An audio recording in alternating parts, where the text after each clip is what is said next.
మన భారతీయ జనతా పార్టీ అధికారంలోకి వచ్చి 11 సంవత్సరాలు అవుతుంది. 2 సార్లు చాలా సక్సెస్ఫుల్గా మన ప్రధానమంత్రి అయిపోయిన తర్వాత మళ్ళీ 3వసారి కూడా గెలిచి కేంద్ర ప్రభుత్వంలో ఎన్నో సమర్థవంతమైన నిర్ణయాలు తీసుకొని ఒక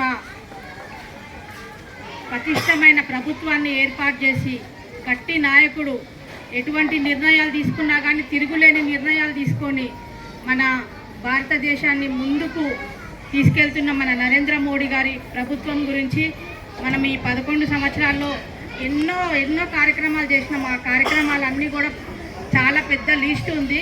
ప్రతిదీ కూడా మన అభివృద్ధితోనే మన ముడిపడి ఉంది మన నరేంద్ర మోడీ గారు.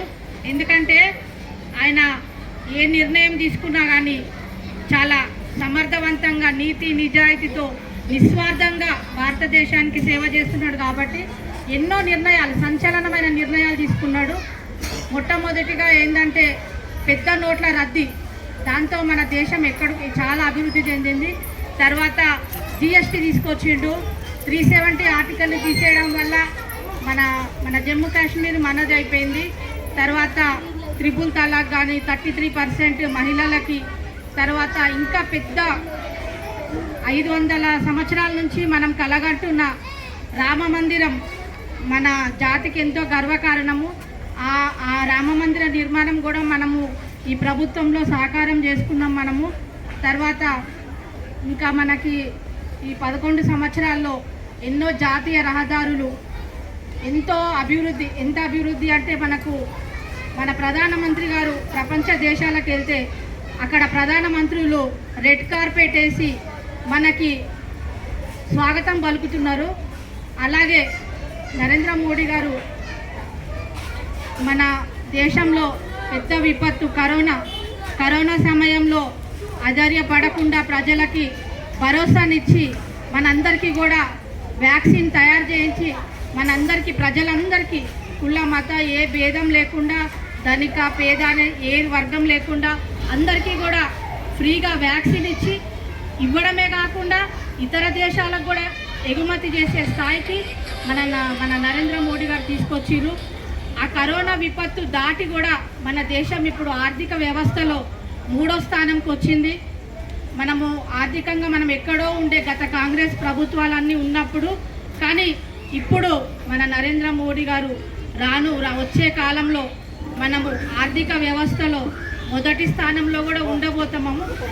ఇప్పుడు 4వ స్థానంలో ఉన్నాము. కాబట్టి ముందు వచ్చే స్థానంలో మనం మొదటి స్థానం కూడా మనం చేరుకుంటాం తప్పకుండా. ఎందుకంటే ఆయన తీసుకునే నిర్ణయాలు అట్లాంటివి.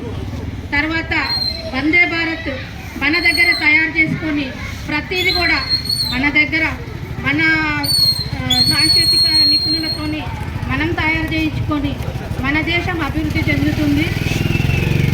ఇప్పుడు మనకి కరోనా నుంచి గరీబ్ కళ్యాణ్ యోజన అని అందరికీ కూడా 5 కిలోల బియ్యం కానీ, కరోనా టైంలో ప్రతి ఒక్క మహిళకి 1500 వాళ్ళ కార్డులో పడడం కానీ ఎన్నో విషయాలు ఉన్నాయి. చాలా విషయాలు ఏంటంటే మీకు ఇప్పుడు అందరికీ పాంప్లెట్స్ ఇచ్చిరు.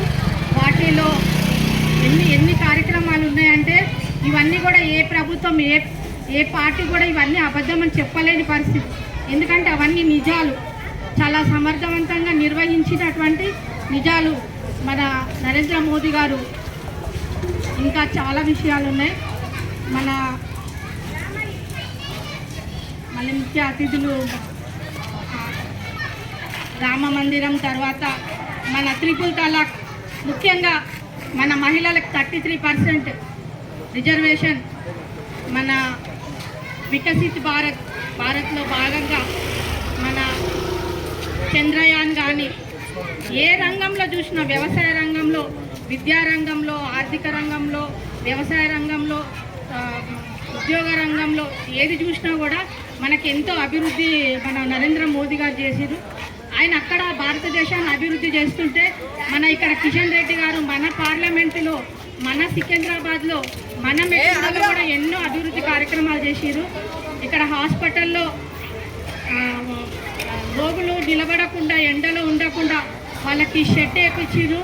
తర్వాత మనకి మొన్ననే మనం ఓపెన్ చేసుకుంటాం ఇక్కడ కమ్యూనిటీ హాల్ మన కిషన్ రెడ్డి గారు చేయించారు. ఇంకా చాలా ప్లేస్లలో ఓపెన్ జిమ్లు ఏర్పాటు చేసారు ప్రజల ఆరోగ్యం కోసము. కాబట్టి ఇక్కడ మన కిషన్ రెడ్డి గారు మనకి ఎంత అభివృద్ధి చేస్తున్నారో భారతదేశాన్ని నరేంద్ర మోదీ గారు అంత అభివృద్ధి చేస్తున్నారు. కాబట్టి మనమందరం కూడా బీజేపీ నాయకులము ప్రతి గల్లీలో కూడా ఒక 10 మందిని కూర్చోబెట్టి అయినా సరే మన మోదీ గారు ఏం చేస్తున్నారు అనే విషయాలు మనం తప్పకుండా ప్రజలకు తెలియజేయాలి. అదే మనకి ఇంతకుముందు ఏదన్నా తీవ్రవాదులు దాడి చేసినా ఏది చేసినా మనకు నిర్ణయం తీసుకోవడానికి కూడా ప్రభుత్వానికి ఎటువంటి నిర్ణయం వాళ్ళ సొంత నిర్ణయం చేయడానికి వాళ్ళకి లేదు. కానీ మన నరేంద్ర మోదీ గారు మొన్న ఆపరేషన్ సింధూర్తో పాకిస్తాన్కి గట్టి దెబ్బ కొట్టి మనం ఎక్కడున్నామనేది ప్రపంచ దేశాలన్నిటికీ కూడా మన దేశం పేరు చెప్తే వణికిపోయే పరిస్థితికి మన నరేంద్ర మోదీ గారు తీసుకొచ్చారు. కాబట్టి మన భారతీయ జనతా పార్టీ ప్రభుత్వం కేంద్రంలో ఉంది, ఈసారి రాష్ట్రంలో కూడా రాబోతుంది.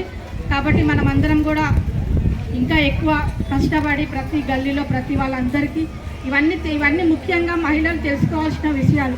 ఎందుకంటే నరేంద్ర మోడీ గారు ఏం చేస్తున్నారు ఏది అనేది మనము మన చిన్న గల్లీలలో వెళ్ళి ప్రజలకు చెప్పాలి.